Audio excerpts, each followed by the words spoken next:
I read a story recently of a minister and his wife who were having problems with their teenage daughter.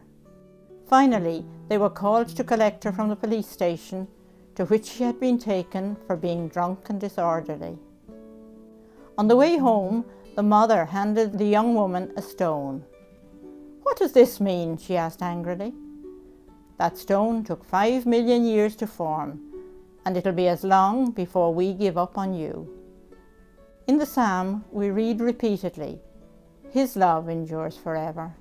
And in the gospel reading, we see Jesus, who is determined not to give up on his weak and frightened disciples. He finds them locked in the upper room for safety and gives them his peace. He challenges them to go out and spread his mercy, love and forgiveness. When he returns a week later, he finds them still locked in, and this time accompanied by Thomas, for whom seeing is believing. Patiently, Jesus shows that he has listened to Thomas's struggles with faith, as he calls him to touch and see. Thomas responds with a beautiful act of faith. He has touched the human Jesus and recognizes him as his God, my Lord and my God.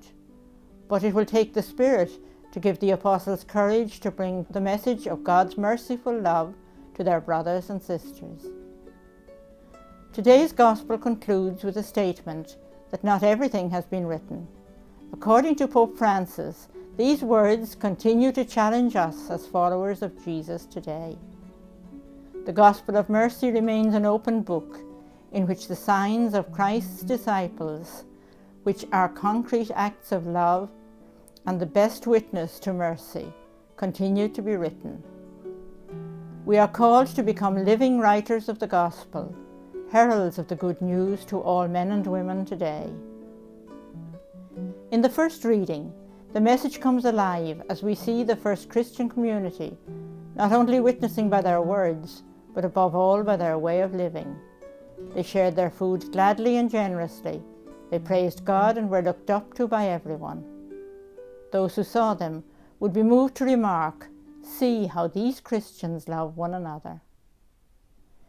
In the words of David Kaufman's beautiful hymn, Jesus tells us, "You cannot go below my resting arms, no matter how fast or far you fall, no matter how lost you have become, my embrace is wider than the sun." This conviction is a cause of great joy for us, even when our faith is tested and proved like gold, as the second reading reminds us. Let us conclude by praying with Pope Francis that we may give thanks for so great a love, which we find impossible to grasp. Let us ask for the grace never to grow tired of drawing from the well of the Father's mercy and bringing it to the world. Let us ask that we too may be merciful to spread the power of the gospel everywhere. God bless you.